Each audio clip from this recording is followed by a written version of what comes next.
What's up, everybody? We are back again. This is another episode of the Surf and Sales podcast. I'm Scott Leese, joined by my good friend and partner, Richard Harris. What's up, buddy? Good to see you again for our second episode of the day. So it's like I feel like I just saw you 10 minutes ago because I did. But Yeah, good to well, be back. we're very much binge podcasters. Yes, we are. We are Yeah, indeed. we might have a little week or two where we don't do anything, and then all of a sudden we have like nine Yes. and crammed into 3 days. You know, Yes. 100%. that's how we do 100%. things. Well, that's our own fault since we did 200 episodes the very first year. Yeah. We And don't know one how of to those slow down. episodes, I believe, was with our friend Dave Kennett, who's the CEO and founder of Replays. And he's back, season 4, 4 years later. We welcome Dave Kennett back to the show. What's going on, bud? Hey, great to be here again. Looking forward to the chat. Thanks for having me. Yeah, nothing has really changed in the last 4 years, has it? Zero. No, zero. Especially World is still the same. Yeah. Let's talk about some of those changes as it pertains to sales coaching in particular, which I know is a huge passion of yours and what Replays is all about. What is working right now as far as coaching goes? And let's get into that. And then let's get into what's on the horizon in terms of where coaching is going. So what are you seeing work right now as pertains to sales coaching inside of companies and the clients that you all work with? Well, it's spotty is what I would say. And good coaching is spotty, even in really good hardcore sales coaching organizations. And it's spotty, as you guys know, and the sales leaders who are listening, is the nature of the frontline sales manager role. It's kind of like that role, I think, is one of the most sandwiched roles in an organization, with all the stuff that's going downhill to a sales manager and them having to manage up, report up, all that kind of stuff, and then really support their sales team, be there for them. And I think the thing that gets missed way too often is that unofficial pact a sales leader has with the sales rep, which is, hey, I'm going to help you get better. And one of those things is helping you get better about what you say on a sales call, what order you say it in, and how you say it. And I think that most frontline sales managers realize how important that is. They just don't have time to actually do it. They don't make time to do it. I didn't used to make time to do it. And that's not changed in the last 4 years. And that's what I still see not going well. Since we talked, we set out to solve that with AI.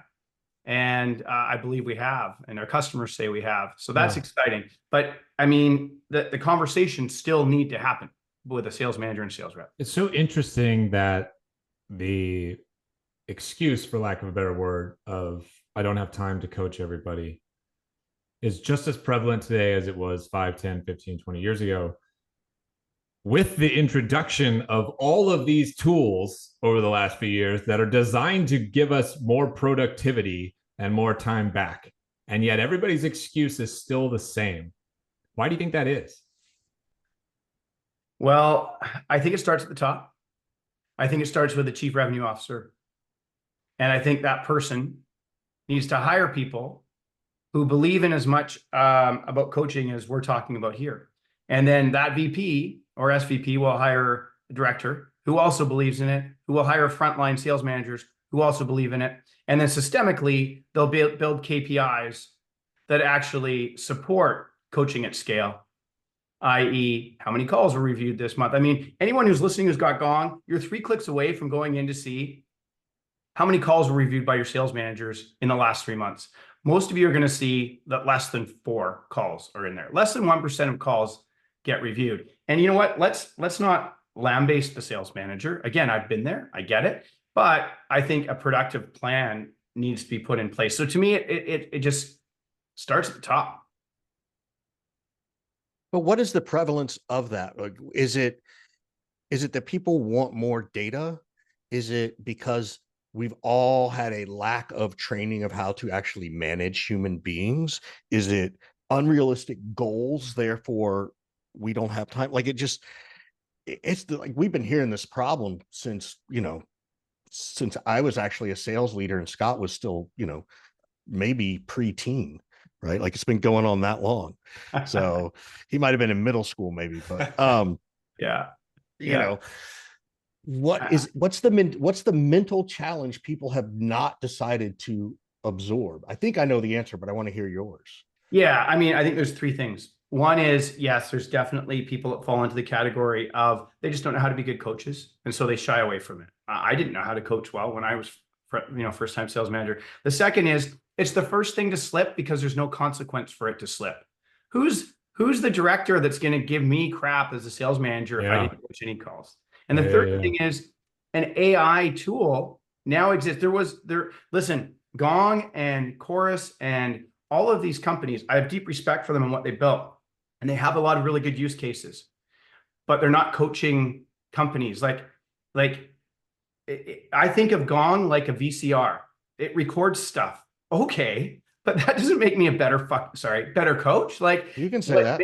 What makes me a better coach is understanding how the sales rep did on the call at scale. I push a button and I see my sales organization of 300 sales reps, exactly how they did that day.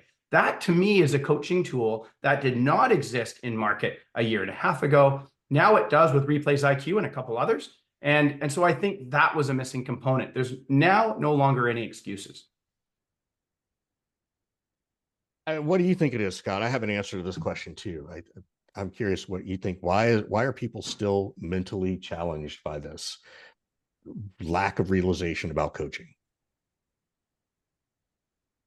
I think ultimately people are selfish and they just want to spend time in the areas that they believe benefit them and put the most coins in their pocket and protect their neck. So Dave made an excellent point about the lack of consequences.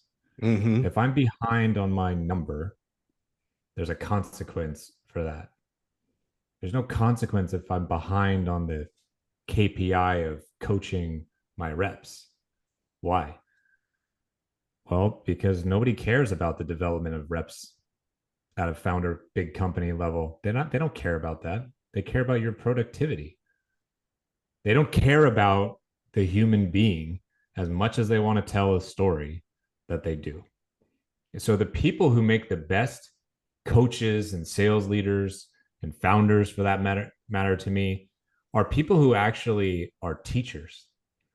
People actually who get a lot more joy and pleasure out of helping other people achieve their goals and get where they want to go than they do in helping themselves. Yep. It's a very selfless kind of approach. And when you take top producing salespeople and shove them into leadership roles, you're not going to get those kind of people, because inherently top producing salespeople end up being kind of lone wolfy and kind of selfish. There's a very different type of DNA. Yep. So I agree. These things all, come together. And I think, and I'm curious what Dave's going to say. I actually think that the frontline sales manager role is on its way out, and that AI and AI coaching and everything is going to kill off the need for that role. It will be one of the first few roles that I think gets replaced and sort of automated away. Because what do they really do? What are we asking them to do? Well, we're asking them to listen to calls, call coach people. They don't do that. And AI can do that nonstop on every call, does not get tired, does not give bad feedback, right? They manage people's personalities. Okay, that can be automated away as well at this point with the Richard bot and the Scott bot that we're both working on, right? So I'm curious if you agree with that. I actually think that sometime in the next 10 years, this frontline sales manager role will be dead because of these different kind of coaching tools. And the you and I might be dead. And the outcomes could be better because reps will actually get more coaching than they're getting now, and better coaching. He's mulling it over there. Who, Richard? Because Richard, I'm asking you, Dave. Oh, me? Yeah. Okay. Well, I was waiting for Richard to jump in. I've got a very, I got a strong opinion on this. I don't think the sales manager role will be phased out. I think aspects I think aspects of their role will thankfully be automated in a way that can allow a sales leader to have a larger span of control. Maybe it's 15 reps instead of 8 to 10. I think that there's a human-to-human element that has to be in place. If one of my team members, their grandma is unfortunately suddenly very, very ill. He had to jump on a plane and go see her yesterday. So the rest of the day, he's like, I can't work today, can't work tomorrow. Of course, no problem. Like if he was just inputting that into an AI model and the AI model said, thank you for letting us know. You're like, well, wow, what a great, nice, caring, empathetic, company. Yeah, but that assumes the AI of right now today. And I don't think the AI of today will be that bad. I think the AI of 10 years from now will be able to communicate with empathy and understanding in ways that it doesn't right now. It will. But here's what I would say is I think what AI will do in 10 years far surpasses what 90% of people, probably 99% of people think it can do. So I'm with you on that. I think it's going to be more like, okay, when you look at different functions, like look at what outreach did for email messaging, right? People used to have to type emails one by one, or they'd put a BCC on their, on their email, whatever. And suddenly emails at scale was something that it would be ridiculous for you to try and do on your own if there's a tool to do it.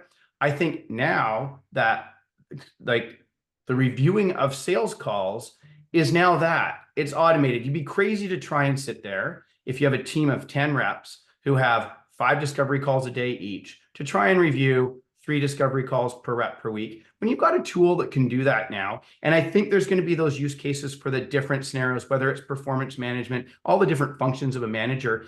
I just think that I haven't spent a ton of time thinking about that, but that's my gut response.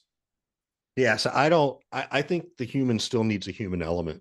I think the role of that manager will shift a lot. I think that, if someone's underperforming and they're getting coaching by the bot, the standard now is you pip them out and eventually you try to hug them out the door. I don't think you can automate that part. And I think there'll be a challenge with, well, who's going to have those conversations? Who's going to also make sure that if people aren't performing when they still have the tool to coach them on to do things, who's going to be responsible for that? I think that's going to be the role of the sales manager, right? They're going to sort of take this general approach, military approach of moving pieces around the chessboard, and they'll insert themselves when they need to. So I don't think that role is going to go away. I think it'll, like everything else, it'll just shift dramatically. What might change that is if the SDR role goes away, right, and the prospecting piece goes away, then you may not need an SDR manager. So that's a piece of it. I also think, coming back to this, the reason that sort of back to the first question, and then Scott, I know you can disagree with me, is nobody wants to take accountability. Why is nobody coaching? Nobody wants to own it. They want to blame everybody else. And the last person to be blamed is the frontline person, SDR, AE. And nobody wants to admit their own mistakes. Nobody wants to admit that they need help, right? It's the ego of the revenue people, because we are all so smart and brilliant that we think we don't need help. And then when we do, it's too late. And so we try to blame someone else. So that's why I think this mentality still exists. And that's the culture we grew up in, right? Like, it's a culture, I think the Gen Zs and the millennials are definitely changing that culture, and the AI will shift that culture. But that's why it's still happening with those of us who are still in charge. So can I throw one more thing out there? I think an interesting way to look at this is that a human manager may be managing, not in 10 years, but 1 or 2 years, their team of 10 reps might now be 3 robots, 7 humans. Mm-hmm. And I think that for SMB, high velocity sales, one call closes, where a prospect comes, because we're building a model that can do that. We'll be able to do that in the next handful of months. And I feel like we've got 4 PhDs on our team who sit next to very, very sophisticated sales leaders and coaches. And we've been working with our 3.5 years of coaching data, because all of our calls were asynchronous, right? There was literally thousands of sales calls that we had humans reviewing that were recorded, which is now labeled data, which goes into this model, which now allows us, I think, to be best positioned in the industry, or at least one of the best, at creating a robot that can sell high velocity sales, or at least for now, we're going to have a solution consultant robot come in and support the team, because we all know the ratio of solution consultants to sales reps is too low. But my point is, I think we're going to see a scenario, if I had to guess, in the next handful of years, where SMB teams start to have an automated aspect to it. A prospect can choose to talk to a human or a robot. If I'm an introvert, I might prefer robot. And then I think as that gets proven out that robots are cheaper and better, like the model we're building is better than our coaches at selling. Like, that's crazy to me. But large enterprise deals, I think that's a longer tail thing and maybe a never thing. But that part I do see happening, the SMB role over the next few years having augmented with robots. How do you see? Oh, go ahead, Richard, if you got one. I was just gonna say real quick. It'll be interesting on what the customer of the SMB is, right? If you're, for example, if you're selling to, restaurants, if you're a Yelp and you're selling to restaurants, in some cases, do those SMB owners want to talk to a bot? Right. I think it'll be very vertical, very facing, right? So where that SMB role is a B2C play, I could see that owner of that small SMB not liking that experience. Granted, we're all being conditioned to it through Amazon or Google or those things. But, so it'll be interesting to see where that plays out. I do agree that SMB will shift out and it'll be a PLG approach, right? But I still think there'll be a contingency of people who, don't want to talk to machines in the SMB roles. Yeah. And by the way, I'm super pro sales rep, right? That's our whole existence, is helping sales reps get better. My recommendation to SMB reps is just upskill yourself so that if that happens over the next few years, you're migrating to that next level of sales, mid-market or what have you, where we're still going to, always need that higher touch kind of thing. How do you see these coaching tools helping, if at all, in real time in the middle of sales calls? Yeah, this is the part that has been very difficult for everyone to kind of nail.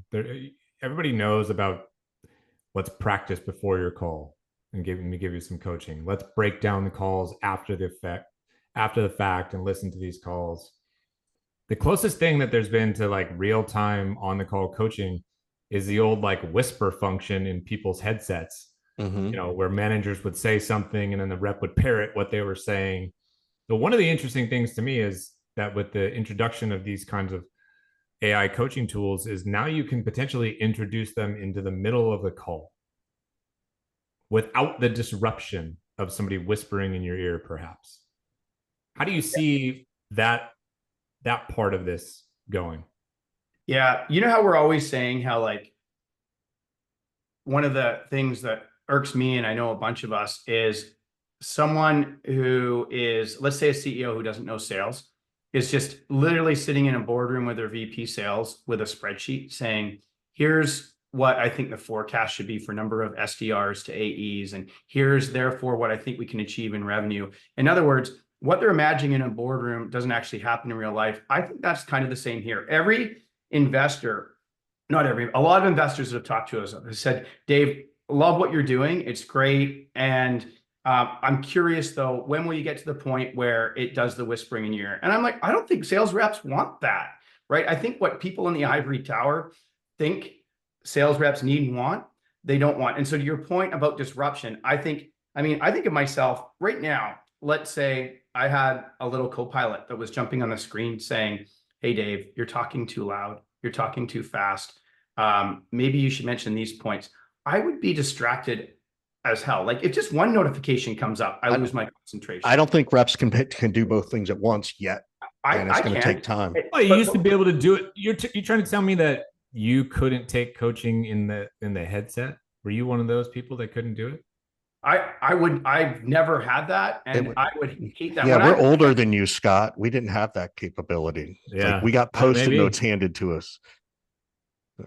But I'll tell It's you this though, that one thing I would say is, so we've learned a lot at Replays IQ in our lab about predictability of sales calls, because we measure over 150. This is fascinating. I think you guys will find this fascinating. We measured over 150 different vectors in a sales call. There are different vectors, whether it's an SMB call, mid-market enterprise, whether it's outbound generated, inbound generated. But nevertheless, vector equals scorecard question, right? How did they do on their agenda? How did they do uncovering second level pain? But what we started realizing is, oh, wow, look at this. When we get a rep that's average to low on the leaderboard, if they do these 3 skills really, really well, they crush it. And we're like, how does that work? So we'll see someone who's top of leaderboard at a customer of ours, and we'll look at their scorecard of 130 skills, and they'll be like bottom of the crew on skills, but they do 3 or 4 things very, very well. And guess what? Their sales leader didn't know that it was those 3 or 4 things that really matter in an introduction call or what have you. Neither would I. So our AI pattern matches to successful calls that move forward, successful and unsuccessful calls, and says, these are the crucial skills. And now that we've unearthed that, we're able to, like, our customers are now getting like 38, owner went from 38 to 53% win rate when they focused on those crucial skills. Okay, great. Nice customer story, Dave. You slid in like something that says something great about Replays IQ. But my point here is, what could we do if we know that? Well, then we can actually tell a rep mid-call, as you point out, Scott, maybe there's just one little thing that says ROI calculator, because we know from pattern matching to thousands of calls from that customer in that first call, that if it's not done at that point in time, when the prospects brought up these 4 questions, it needs to be done. That is what we're working on building. And so even though I'm saying it would be distracting, yada, yada, yada, we're going to have 1 or 2 points near the end of the call that will tell you if your call is going to move forward or not. It'll say, yeah, this is going to 15 minutes before the end of the call. Or no, it's not. Here's the one reason why. Nail this now. So yes, I do think it has a place. I just think it has to be very, very much woven into how humans want to sell and how they want to be coached.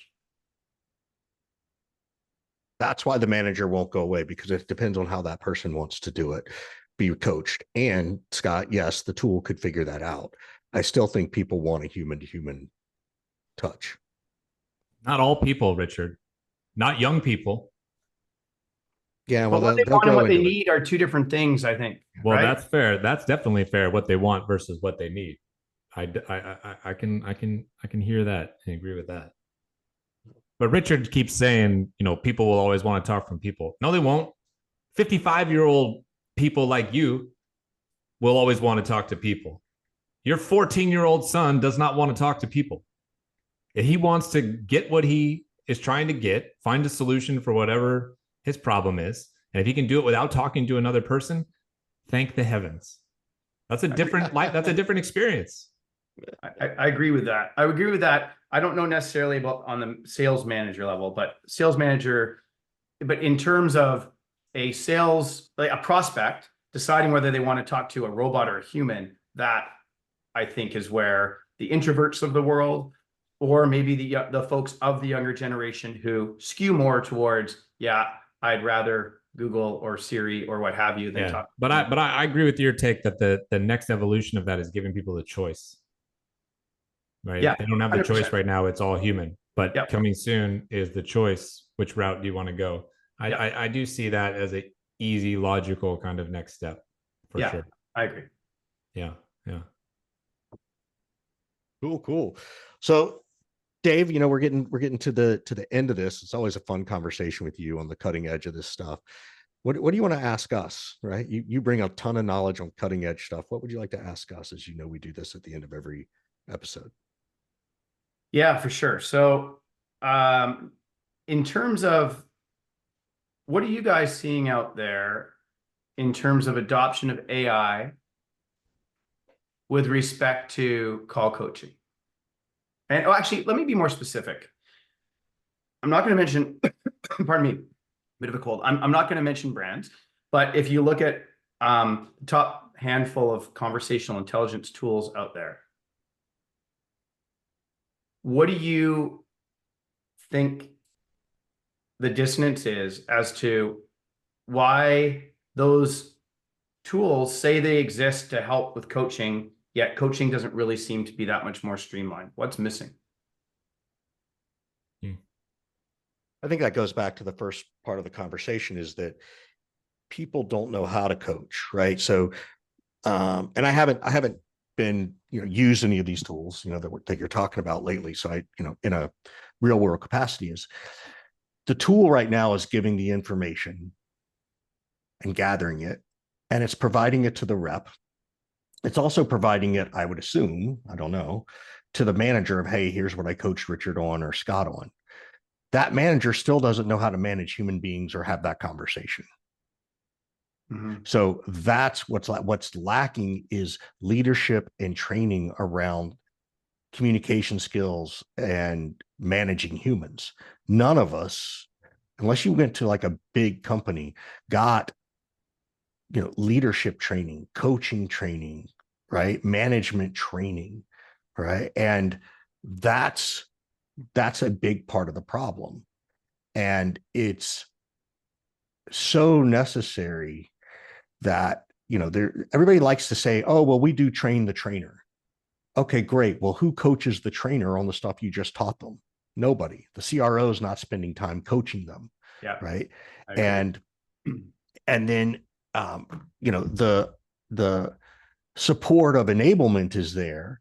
However, enablement gets distracted in so many ways through nobody's fault or, misguidance or direction, that even the senior leadership doesn't realize, wow, if I invested some money into coaching my managers to be better managers, how would that affect my team? Yeah. And they either see it as, I can train my managers to be managers, or I can train my salespeople to be salespeople. And they want what they think is the lowest hanging fruit, which is training the sales team. They won't do both. That's the big piece that I see that's missing. And these tools are trying to get you there. But until executives start to realize you got to coach and train the managers as much as you do your sales team, we're going to keep having this problem. I agree. Scott, what are your thoughts? Yeah, I agree. I agree as well. I was actually going to say something to that extent. Now I'm trying to pivot my answer a little bit. He doesn't like to agree with me in public. Yeah. It's like you lead a horse to water, but you can't make him drink. We all know that we're supposed to eat right. We don't. We all know we're supposed to exercise right. We don't. Yeah. So, these companies provide a tool that helps you do these things, but you still have to make the decision to do those things. And you combine that with a little bit of tool fatigue, because there's so many different tools that a lot of companies have. And, people get away from it. And you ask about the coaching tools and stuff like that. I think some of the traditional conversational intelligence tools literally simply do not have the momentum that they used to have. Right. I don't know that anybody could really dispute that. There's a feeling and a sentiment that what they did and built is now commoditized and it's available everywhere. Mm-hmm. And it's getting cheaper and cheaper. And I don't have to pay all this. I don't need this massive thing to listen to a call. There's a simpler, cheaper way to listen to calls. And, there is a lot of early momentum for like AI coaching tools. There's a lot of different solutions out there right now that are in play, including yours. And, I think it's sort of like conversational intelligence era 2.0. Yeah. That's kind of where we're headed. But there's no real clear winner of this 2.0 era so far. And I don't know that there's mass adoption yet. There's a healthy amount of curiosity mixed with skepticism. Yeah. Mhm. right? So I'll give you an example, like a personal example. It's like Richard and I both have like our own avatar, digital versions of us. Richard's is the Richard bot. I can't remember what he called it. Mine is the Scott bot, right? So I have had 100+ people play around with it in the last week or so. And I got a message from somebody this morning that was like, I had no idea that it was going to be this good and give this amount of relevant answers and adjust with my tone and sentiment and all these kinds of things. Basically, they were like, I thought this was a cool idea, but I'm shocked how freaking good it actually is. Yep. And I think that that's probably a pretty common reaction extrapolated out across the whole entire market. So Yep. there's curiosity. There's this, wow, we're entering this 2.0 era of these conversational intelligence tools, but not widespread like adoption yet. I think you're right, because I think what conversational intelligence tools 1.0 did is they told you what happened in a call. What people want 2.0 to do is to tell you how your reps did in a call and how they can improve. And they want, as a rep, I want to know how I can improve and what I did well and what I didn't. And when you think about it, the skill set that's required for a company to effectively build tech to do that, they have to be specialists in sales training, like you guys, like Replays. Well, where's the team over at Gong or Zoom Info or Clary or Outreach or SalesLoft, who's a whole team of sales coaches? They just don't have them. That's not been their function. They're not a sales training company. They're like a VCR is to TVs. They record stuff, right? And so everyone's expecting these companies to come out with amazing LLMs on how to improve sales reps' performance and grade sales reps. But that's not the business they're in. There's the illusion that they're in that business because they record sales calls. But there's not a specialist in any of those companies that has a team that says, this is what great looks like in an SMB call when you're 5 minutes in. And like, whose job is that? So to me, that's the part that we cohort of companies, my hat's off to other companies like Replays IQ, we're trying to solve this. We're solving that because we actually have the data to feed an LLM that can drive significant value at the click of a button on how your team did. Yeah, I think part of the interesting thing is that it's not going to be conversational intelligence anymore. The category is going to change to conversational coaching. Yes. It has to. Nuance. That's the nuance. And my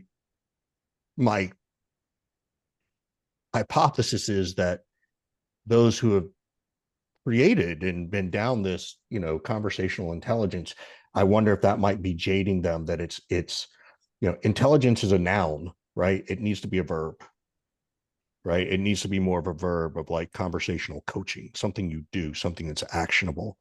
And I don't know, they're going to rename a category. I don't think Gartner is or any of that shit, but maybe they will. Maybe there's a new category. There's intelligence and there's coaching. That to me is where I see the difference. Agreed. One's what happened and the other is the old version, the 1.0 is what happened. The 2.0 is whatever happened, is it good or bad? And at what skill level? And it's an important nuance. The problem is a lot of people conflate the two because conversational intelligence feels like it should tell you both, but it's not. And it's the promise that was never fulfilled. And again, guys, I'm not throwing shade on any of those companies, Gong, et cetera. They've built amazing tools. It's just what people want those tools to do in coaching, they do not do. And that's what it is. And we wouldn't be at this stage without those kind of, like at some point you couldn't have what we're now building. And I presume those guys are all working on it too. Like I'd be shocked if they're like, nah, we're not going to worry about that. Well, OpenAI rolled out 1.5 years ago. So if they're really meaningfully working on it, where the hell's the innovation? Where have they been? Yeah. I don't know. That's what I want to know. Maybe companies get to a certain size and scale and innovation slows down. Yeah. Scott, you know where they are. They are. They're stuck in getting the legal permission to do this stuff because Richard would be there. That's and right. Richard would be the guy's like, well, wait, legally we got to see if we can do that. So yeah. Well, we appreciate you spending some time with us, Dave. What's the best way for people to get in touch with you, learn a little bit more about Replays IQ and all this good stuff? Yeah, I really enjoyed the chat, guys. Thanks for inviting me back on. Yeah, for those listening, if you're interested in learning more about Replays IQ and how we can help you coach in an automated fashion, conversational intelligence 2.0, please hit me up, dave@replays.com, or connect with me on LinkedIn, and I would love to chat with you. Replaysiq.com. That's REPLAYZ, IQ.com. All right. Thanks so much, everybody. And we will see you next time on the Surf and Sales podcast. See you, Dave. Thanks again. See ya. Thank you.